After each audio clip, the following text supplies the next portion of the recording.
Hello there, this is me again. But today the presentation is not in English, just relax, it's gonna be in French anyway.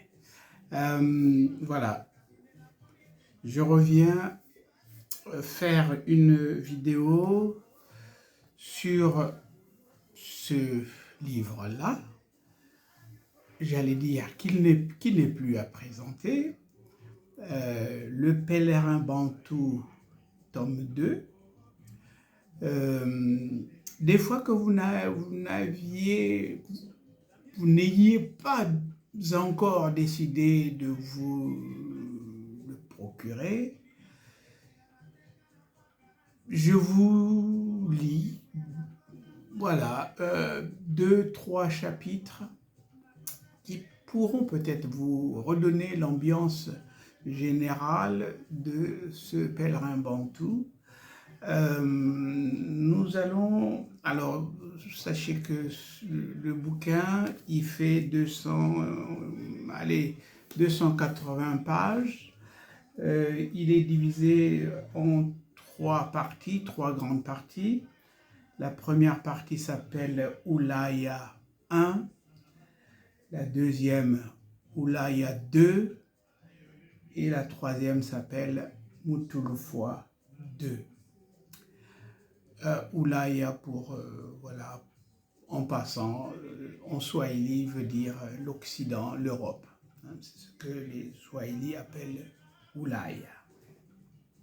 Donc les principales scènes de ce livre se passent en Europe, en tout cas la première et la deuxième partie, et la troisième qui est Mutulufwa, bien sûr, est un retour en arrière vers le pays d'origine du personnage principal qui s'appelle Baboudou, comme vous le savez maintenant. Allez, en fond sonore, bien sûr, vous avez entendu Famille Kikuta de Monsieur Defao. Alors, commençons donc cette lecture.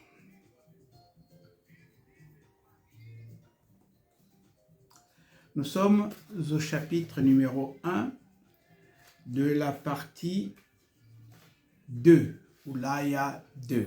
Nous sommes au premier chapitre. Allons-y.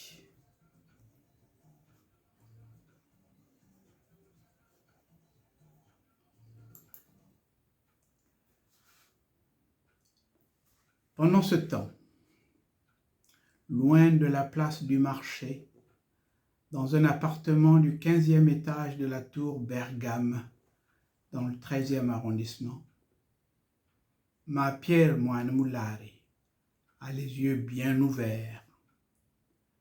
Un compatriote lui sous-loue un 3 pièces. Oui, la sous-location est prohibée par le règlement intérieur.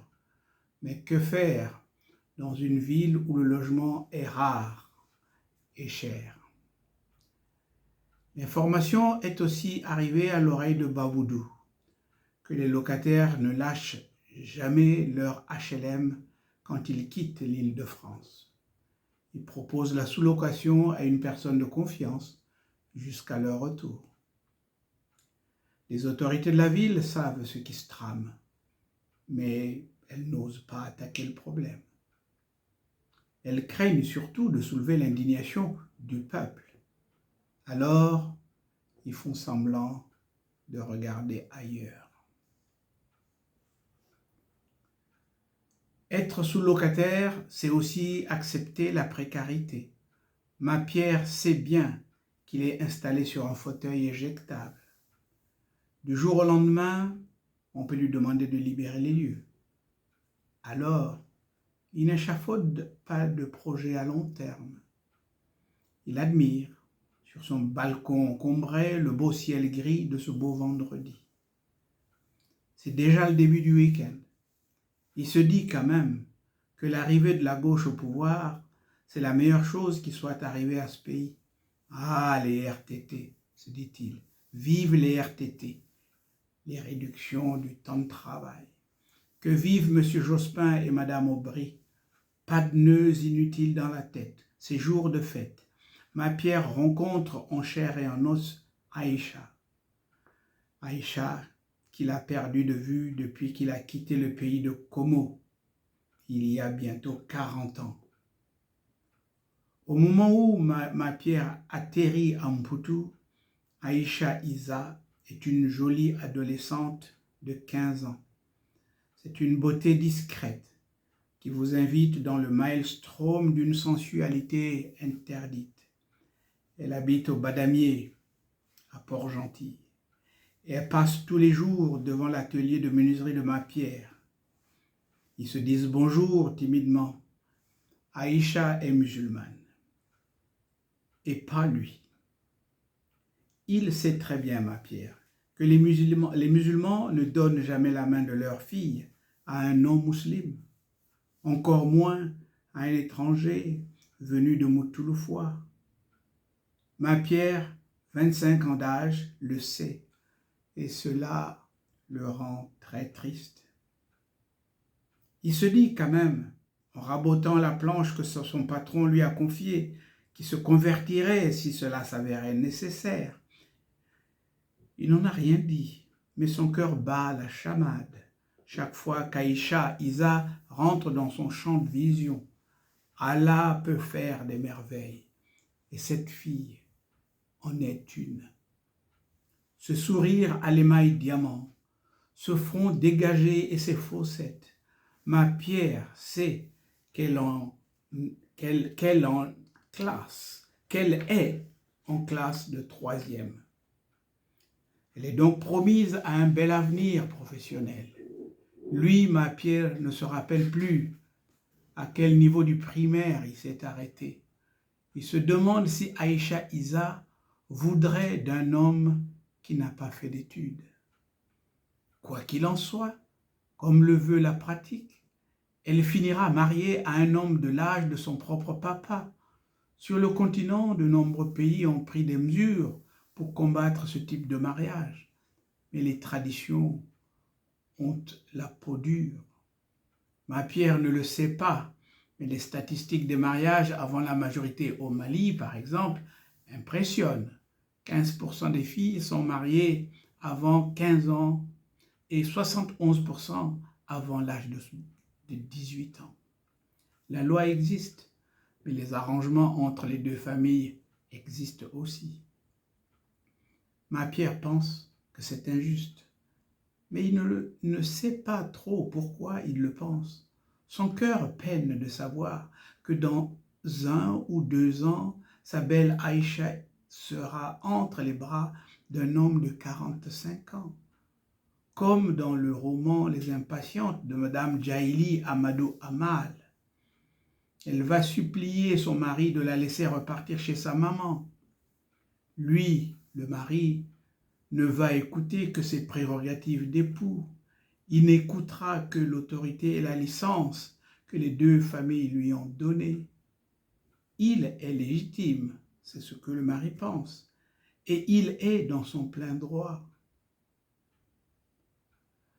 Pour Aïcha Isa, c'est un voyage aller simple en enfer. Zéro espoir de retour. On recouvre rarement l'innocence quand on vous vole à 15 ans. De la même manière qu'on ne réembouteille pas le vin répandu par terre. Il ne s'agit pas ici de fantasmagorie sortie des 1001 nuits. Ma Pierre est triste et il sent le besoin de protéger celle qu'il aime. Mais comment faire? Biekakwa. Laisse tomber. Effectivement, les choses se passent comme prévu.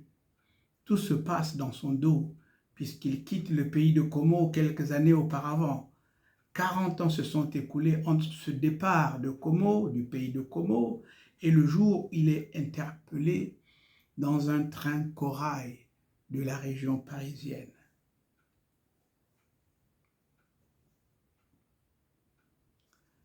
Petite pause pour digérer la première partie. Niboma, nous chante Magali.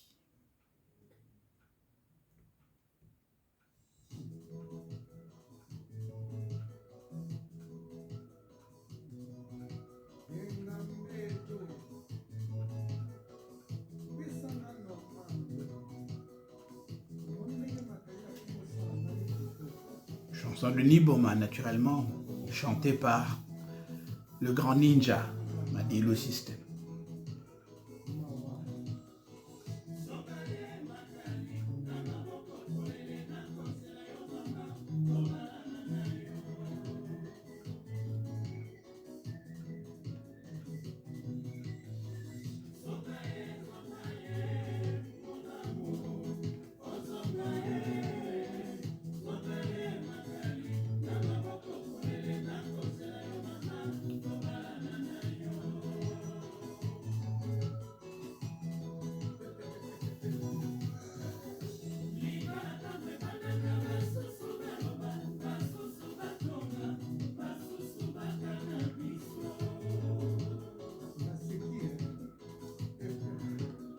Magali de Niboma, chantée par Madilu System.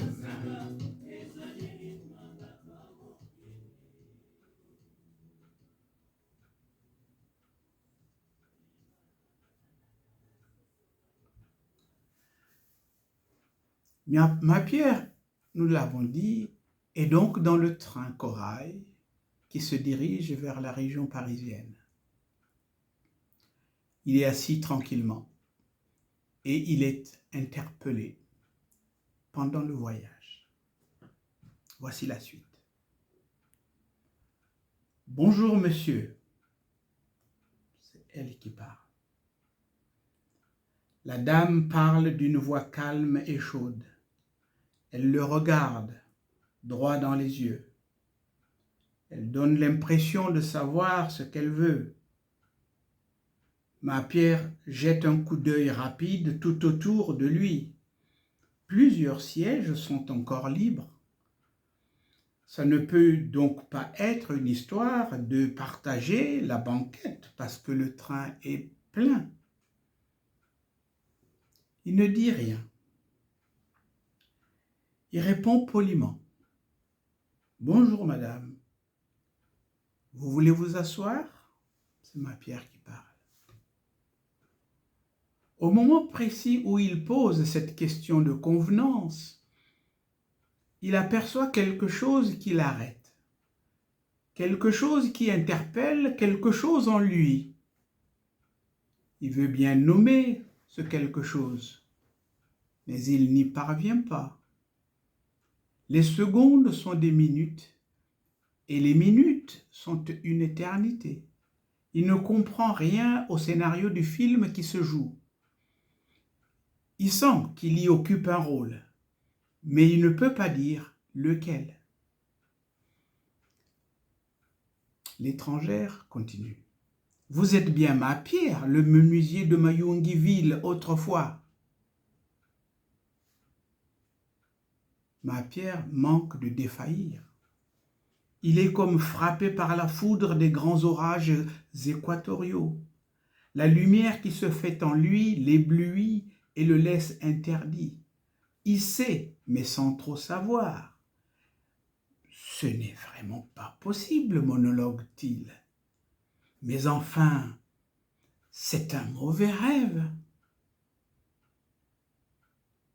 La voix de la dame est restée la même. Et ce sourire émail diamant, perdu et enfoui dans les replis alluvionnaires de 40 longues années. Non, ça ne peut vraiment pas être possible. L'émotion ravage sa syntaxe, sa grammaire, son discours. Je n'ai jamais cru au miracle, moi, ni à la sorcellerie. Mais voilà, il y a un début à tout. Ma Pierre vient de comprendre. Comme dans une espèce de lointain écho, il entend. Je suis Aïcha Isa. Aïcha Isa, c'est moi, élève de la 3e Martin Luther King à Mayungiville. Elle crie. Avant même qu'elle ait fini sa phrase, ma Pierre lui saute au cou et la prend dans ses bras. Il la serre contre lui comme le noyé qui agrippe une branche morte. Les passagers du train ne comprennent rien à ce qui se passe. Certains pensent même que c'est un règlement de compte entre époux. Quand ils comprennent enfin, ils reprennent leurs activités qui consistent essentiellement à scroller les réseaux sociaux, régler tous les problèmes de l'Afrique avec WhatsApp international. Les neveux, vous savez tous ce que c'est que le WhatsApp. Les neveux se disputent l'héritage familial. Allô, WhatsApp? Les ordonnances s'accumulent sur la table et personne pour y faire face. Allô, WhatsApp? Tonton Mabika est tombé du palmier en cueillant le vin de palme. Il a le dos cassé. Allô, WhatsApp? Vous voyez, WhatsApp, c'est la ligne de vie. Les Anglais appellent ça « the lifeline ». C'est le lifeline de tous les Africains. Dans la cacophonie qui submerge la voiture du corail, ma Pierre cherche son souffle. Et Dieu, comment est-ce possible? Aïcha, le bourreau de mon cœur d'il y a 40 ans, ici, devant moi, les voies du Seigneur sont vraiment insondables et impénétrables. Aïcha, tu es sûr que c'est bien toi? Dit-il. Laisse-moi me pincer. Je pense que je rêve.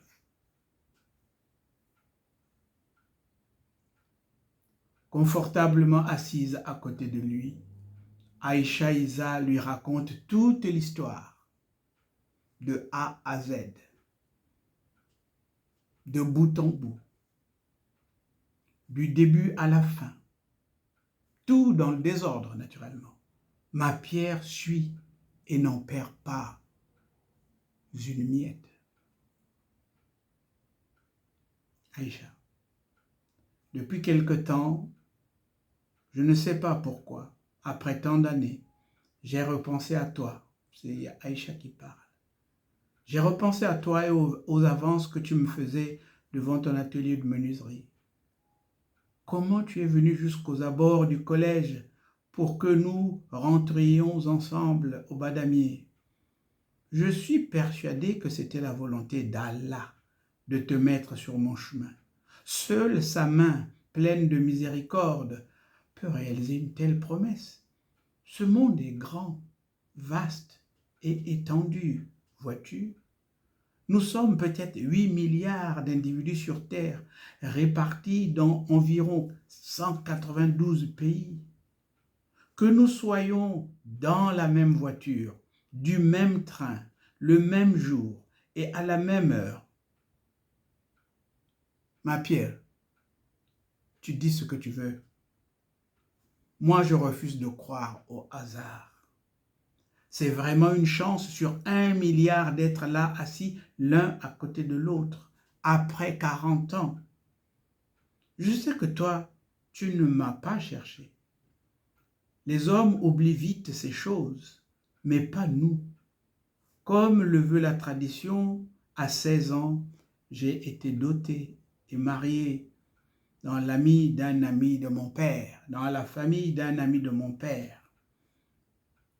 À l'exception de ma fille de 37 ans aujourd'hui, je n'ai pas pu donner d'autres enfants à mon mari.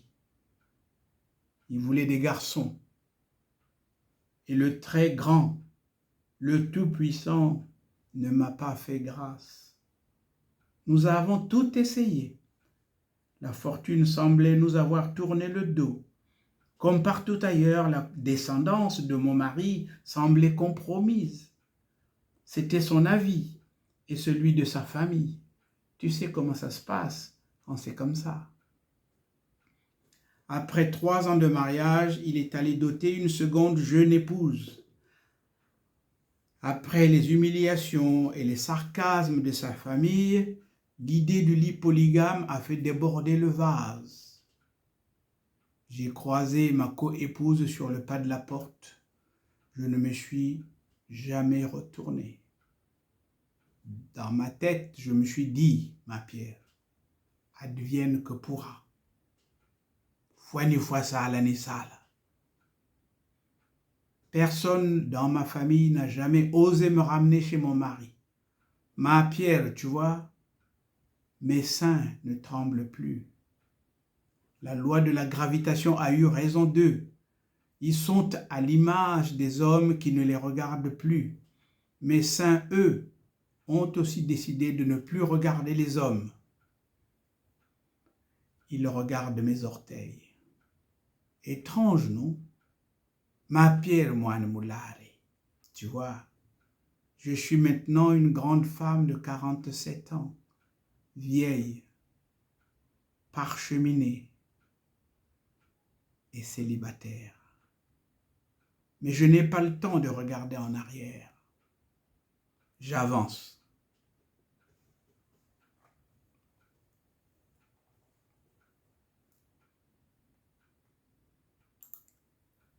Cindy Lecoeur,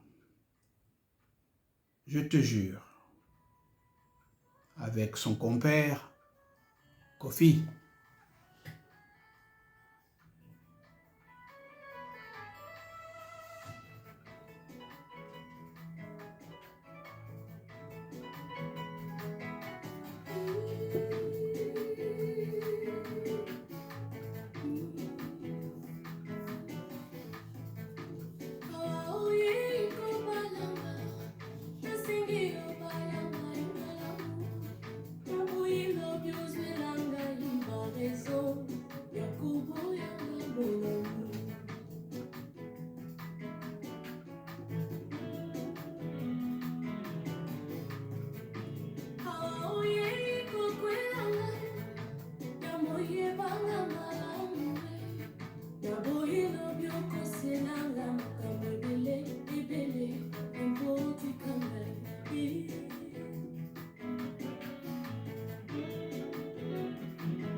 Bien.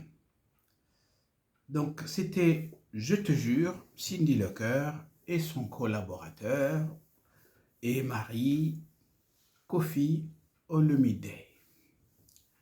Nous continuons notre lecture. Donc, je vous rappelle donc que nous sommes toujours dans ce livre que vous avez tous vu, mais peut-être que vous n'avez pas encore lu, ni peut-être pas encore dont vous ne vous êtes pas encore procuré la copie.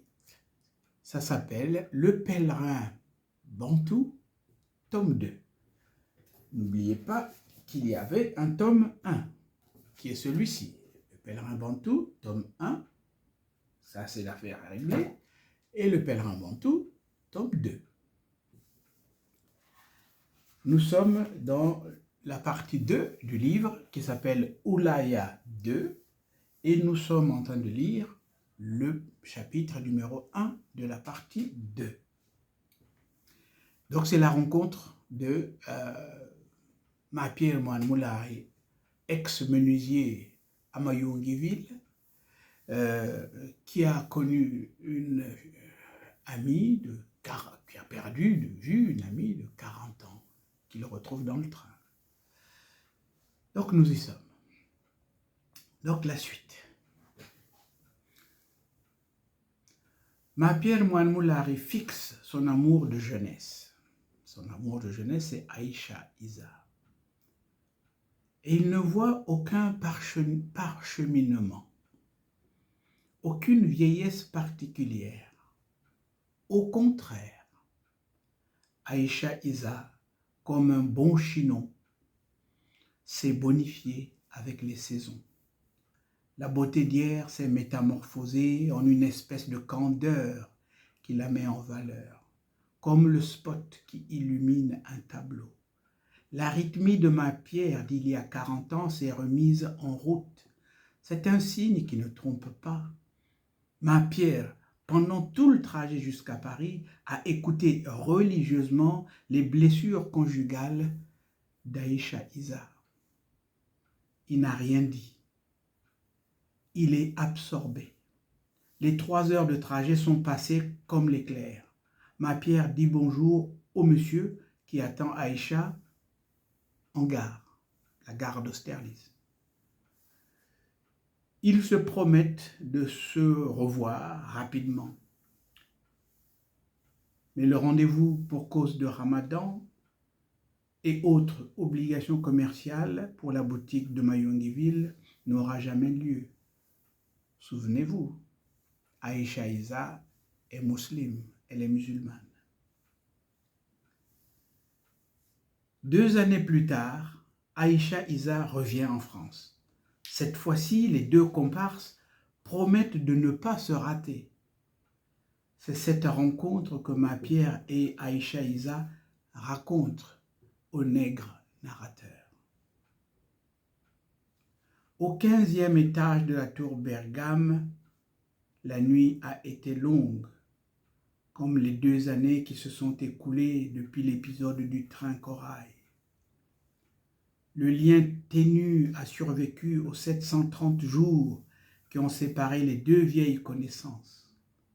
Beaucoup d'événements sont passés sous le pont de leur étrange amitié. Du côté de Mayungiville, il y a eu un peu de tout, des moments de haut et des moments de grand bas. Des décès, des deuils, des maladies, mais aussi des moments de joie folle comme les mariages, les fiançailles. C'est le moment de répéter que les traditions sont comme des énormes phares qui surplombent les océans.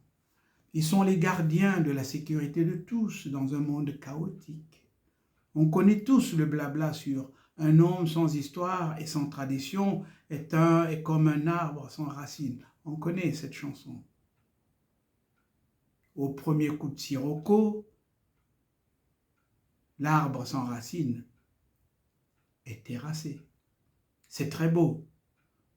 Mais allez, il faut atterrir et regarder les injustices de la tradition bien en face.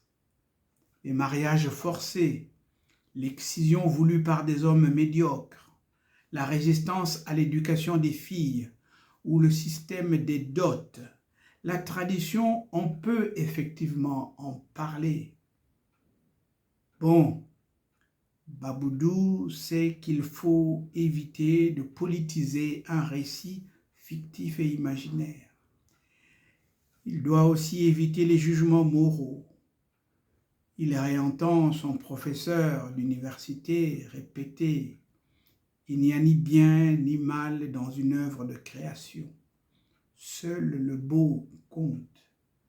Que le beau soit pervers, psychiatrique, immoral ou décadent, importe peu. C'est bon, inutile d'en faire des tonnes. À Mayungiville,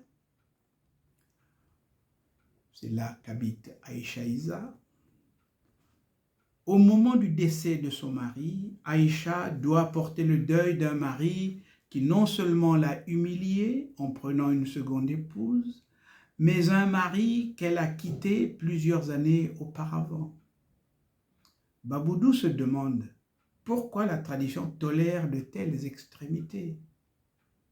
On peut aussi, dans ces conditions, enterrer le défunt avec ses jeunes épouses encore fraîches et vivantes, non? Mais bon, aujourd'hui est un jour de célébration, un jour de joie, car ma pierre va enfin revoir Aïcha Isa. Je vous rappelle, après 2 années d'absence. Le jour est enfin levé. L'après-midi a pris son temps, mais a fini par s'installer dans le quartier.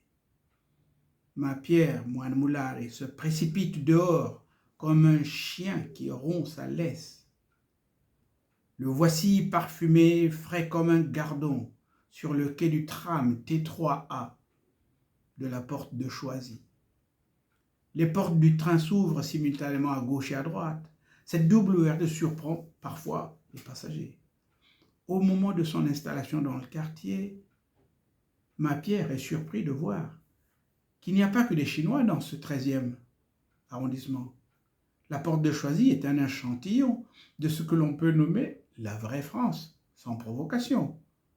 Ce sentiment s'est accru depuis que la porte est devenue aussi le terminus du nouveau tram T9 qui dessert Orlyville. Un bijou technologique. Mondele Nkuyukwa, le blanc est un vrai sorcier, comme disait mon père. Tout autour du café Tabac des Sports et de la boulangerie Gagé Michael s'agglutine une faune bigarrée et multicolore. Des femmes maliennes ou sénégalaises vendent du maïs, du bissap ou encore du tieb dans des cuvettes en aluminium. Là-bas, au loin, un peu à l'abri du regard des policiers en civil, des gamins syriens ou parisiens liquident des cigarettes de contrebande probablement. Qui sait s'ils ne dealent pas du chichon venu droit de l'Atlas marocain? C'est écrit, tu mangeras à la sueur de ton front. Nul besoin ici de le marteler. Les fameux Français de souche sont vraiment les seuls individus à détester le travail. Ceux et celles venus d'ailleurs n'ont vraiment pas l'intention de se laisser embobiner par le nihilisme qui court les rues d'ici. Au tabac, les hommes, cassés par la misère de Paname et des licenciements qu'ils n'ont pas vu venir, continuent à enrichir la Française des jeux et à s'appauvrir un peu plus. Drôle de jeu de cache-cache. Ma pierre Moine Moulari aime beaucoup le quartier. Il se sent à l'abri, moins exposé et moins vulnérable. Il ne connaît pas tous ces gens, mais il constitue avec eux une communauté inattaquable. Il arrive à ma pierre de laisser passer 1 ou 2 trams, histoire d'affiner sa sociologie de cette petite station qui dit beaucoup de l'histoire des parcours de ces Parisiens enturbanés pour certains, super waxés pour d'autres, Christian diorisés et 3-piécés pour d'autres encore. La France a tout pour gagner, martèle Business FM. Mais personne n'entend. Personne n'entend. Le 4e train est le bon. Ma pierre n'a pas envie d'être en retard. Il n'est pas tourangeau. Il n'a pas besoin de l'excuse du quart d'heure de retard, sauf les jours de grande fatigue. Il refuse de s'asseoir dans le train. On voit tellement de choses en position debout. C'est sa tour d'observation. Il est fasciné par l'indifférence des passagers. Ils ne se parlent pas, ces passagers. Mais ils sont prêts, malgré les apparences, à céder leur place à une vieille dame, à une femme enceinte et au fauteuil roulant qui circule sur les plateformes du train. Indifférent, mais déférent. Allez comprendre. À la station Maryse-Bastier, des gamins allumés, sortis d'on ne sait quel entraînement, animent le voyage de blagues qu'eux seuls trouvent rigolotes. Les adultes s'agacent un peu de ce bruit inutile, mais ils ne disent rien. Une jeune femme tente d'apitoyer les passagers avec un carton gribouillé à la main. Réfugiés syriens, réfugiés avec ER. Personne ne s'émeut. Ils sont un peu émoussés depuis 2011, date du début des printemps arabes. Ma Pierre, Moulari, ne se sent pas émoussé. Il est impatient de revoir sa belle Aïcha Isa. Il se demande si elle a grossi, si elle a maigri. C'est l'heure de vérité. Parce que les photos, ce n'est pas comme la terre. Elles peuvent mentir. Elles peuvent dissimuler. À la station Avenue de France, il quitte le train, en même temps que la jeune réfugiée syrienne. Il s'assoit et compte les quelques pièces jaunes. Elle s'assoit et compte les quelques pièces jaunes et rouges qu'on lui a jetées. Pour ma Pierre, c'est direction la station François Mitterrand, sur la ligne du RER C. Aïcha Isa est hébergée à Atis-Mons, chez sa fille et sa petite-fille. Elle ne connaît pas bien la ligne, mais ma Pierre lui a tout expliqué. Tu prends le RER C, ne te trompe pas, prends la direction Pontoise ou Versailles-Chantier. Tu descends à François Mitterrand, c'est direct. Il n'y a pas de changement, tu ne peux pas te tromper. Ma Pierre revérifie le message qu'il a envoyé la veille. Il ne peut pas y avoir de quiproquo. Il ne peut y avoir de quiproquo. Ma Pierre est un peu tandoko, hein? C'est vrai. Enfin, mais quand même.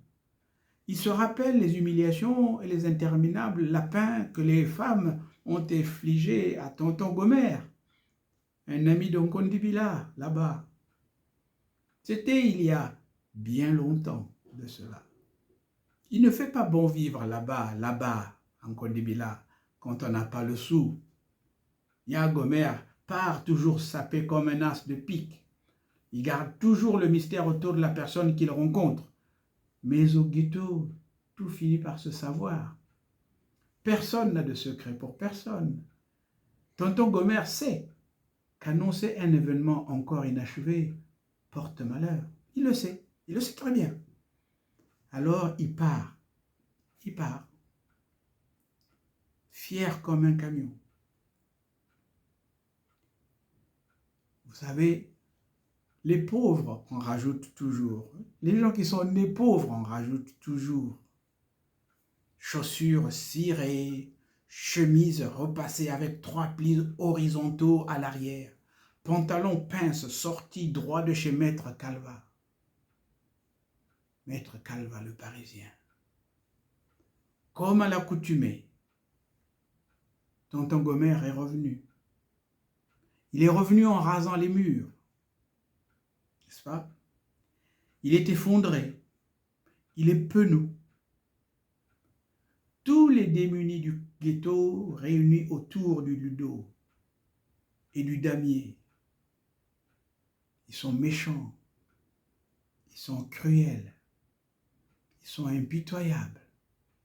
Tous les démunis du ghetto se bidonnent et s'éclatent la panse. Tonton bois quoi? Ah, bakuvwezele tonton, bakuvwezele. Kamusamwako, nge tandoko quoi? Tandoko tonton, tandoko. Tonton, ça va?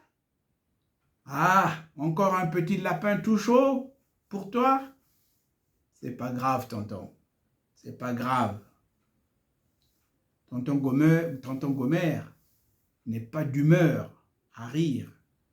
Il est furieux et il ne s'arrête pas.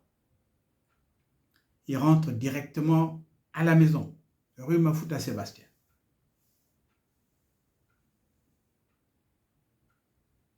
Ma Pierre se souvient de toutes ces histoires d'amour et conduite dans le ghetto de Dahomey. Il se rappelle toutes ces humiliations. Donc, il se méfie.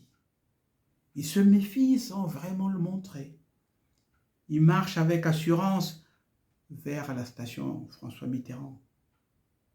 Il a soudain l'impression que la ville est devenue calme et silencieuse.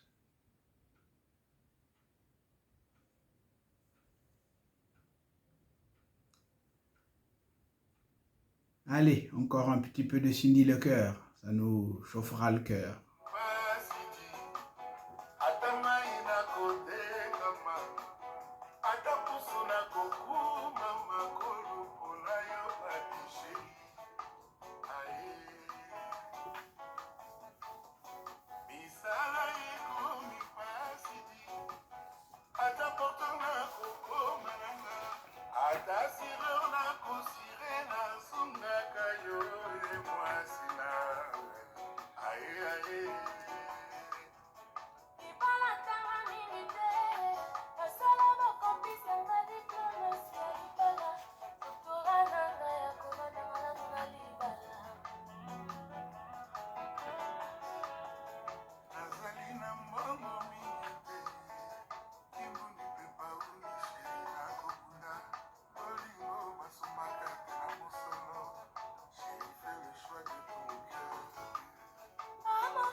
Bon, Azali Nambongo te, hein.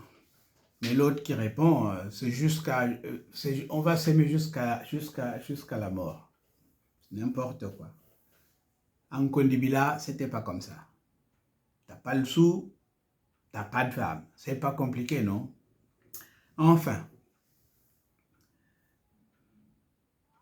la suite.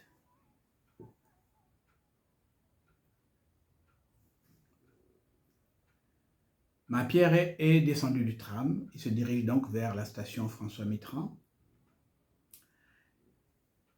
Pendant qu'il marche le long du grand boulevard, avenue de France, il réfléchit. Le voyage depuis la porte de Choisy a été court et animé. Ma Pierre revoit dans sa tête cette dame ouest-africaine du tram qui hurlait des choses en Haoussa ou en Peul à quelqu'un qui était au bout du fil. Que peut-elle bien raconter dans cette langue africaine qui est du chinois pour lui? Voilà encore une expression bien colonialiste, se dit-il. Une langue que vous ne comprenez pas est forcément du chinois, n'est-ce pas? Le norvégien, le suédois et le finlandais, c'est connu de tous. Ce sont des langues tout à fait limpides. Bref, ma Pierre s'émerveille toujours devant ces dames africaines catégorisées, excisées, soumises et illettrées. C'est comme ça c'est la catégorie dans laquelle on les met. Excisées, soumises et illettrées. Ici à Mbengi, pourtant, elle coche toutes les cases de ce que l'on appellerait la modernité féminine. Un port de tête altier, un naturel assumé au milieu d'une faune parisienne en costard-cravate ou en short de chez De Vred ou en tailleur low cut valorisant le dernier string de chez Jennifer. Beaucoup de temps a passé depuis le temps où cette dame a quitté son kaolack. Comme l'énonce un certain hymne national, elle a brisé les chaînes imposées par son mari et travaille comme femme d'entretien dans les hôtels de Paris et de l'Île-de-France. Ce téléphone GSM qu'elle brandit aux yeux des contempteurs est l'affirmation de sa liberté, jetée comme un boomerang à la face du monde. Ma Pierre, pour une raison peu claire, sentit son visage esquisser un début de sourire, malgré son agacement dans ce tram. Et il y a de quoi s'agacer. Que pensent ces franciliens? Que refusent-ils d'exprimer? Regrettent-ils d'habiter la plus belle ville du monde? Ma Pierre Moine Moulari ne peut pas spéculer. Il est de temps en temps l'instance narratoriale du récit aussi, mais n'a pas le point de vue de Dieu, naturellement. Il en est mari, mais sans outre mesure. Il est content d'être dans ce tram qui file vers la porte de Vincennes. Un coup d'œil rapide à son bracelet lui indique qu'il est bien dans les temps. Le rendez-vous est prévu pour 18 h devant l'agence Banque Populaire Quai de Seine. A-t-elle bien compris la consigne? La station est énorme. Elle doit à tout prix prendre la sortie rue des Grands Moulins. En effet, la sortie rue Chevaleret est très très loin du lieu de rendez-vous. Il est assailli de questions enfantines. En fait, ma Pierre, comment sera-t-elle habillée aujourd'hui? La reconnaîtra-t-elle? La reconnaîtra-t-il? Il n'est pas serein. Il transpire. Il s'éponge. 2 ans, ce n'est pas une petite affaire. 2 ans, ce n'est pas une paille. Il n'en revient toujours pas du coup de dé du destin. Ce coup de fortune d'une telle force, lui dont la foi vacille devant les injustices du continent africain que la foi chrétienne a activement favorisé, les expropriations des terres agricoles au Zimbabwe, en Afrique du Sud, le travail forcé ou l'indigénat du 19e. Il se rappelle Ngugi, qui reprend les mots du président kényan Kenneth Kaunda, qui lui-même brocarde tous les missionnaires qui troquent la Bible contre les richesses. Si seulement il ne s'agissait que de richesses. Les Écritures saintes ont aussi contribué à entériner la perte de l'homme africain. La pensée le submerge de lassitude. C'est sur cette longue réflexion qu'il débarque sur le trottoir de la Banque Populaire, Quai de Seine. Fin du chapitre numéro 1 de la partie 2 du Pèlerin Bantou, tome 2.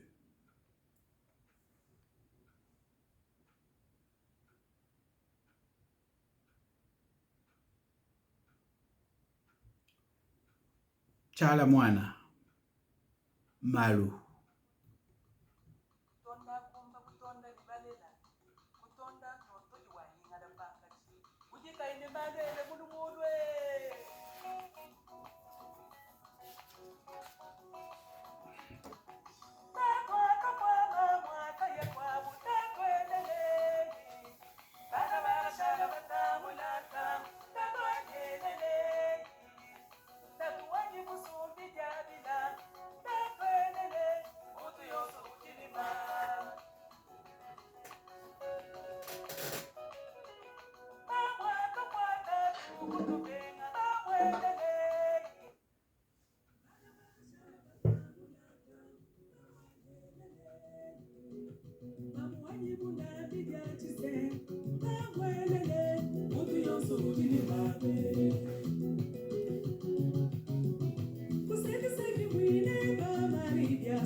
Malou de Tchalamoine,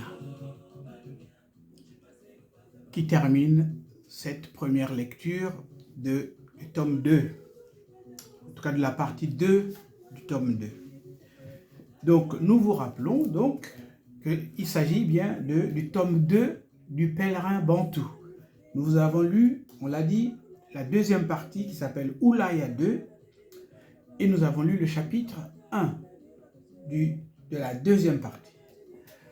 Ce tome 2 fait suite au tome 1 qui est ici, si jamais vous ne l'avez pas encore acquis. Le Pèlerin Bantou, tome 1 qui est ici, et le Pèlerin Bantou, tome 2 qui est ici. Voilà des lectures. Oh, bien sûr, ce ne sera pas pour la rentrée de septembre. Mais si vous avez une petite curiosité pour découvrir une écriture peut-être pas très nouvelle, mais un petit peu originale, il faut tenter le coup. Merci à tous et merci pour votre attention. Have a nice day. Do enjoy the rest of the day, ladies and gentlemen. Time to call it off. Thank you.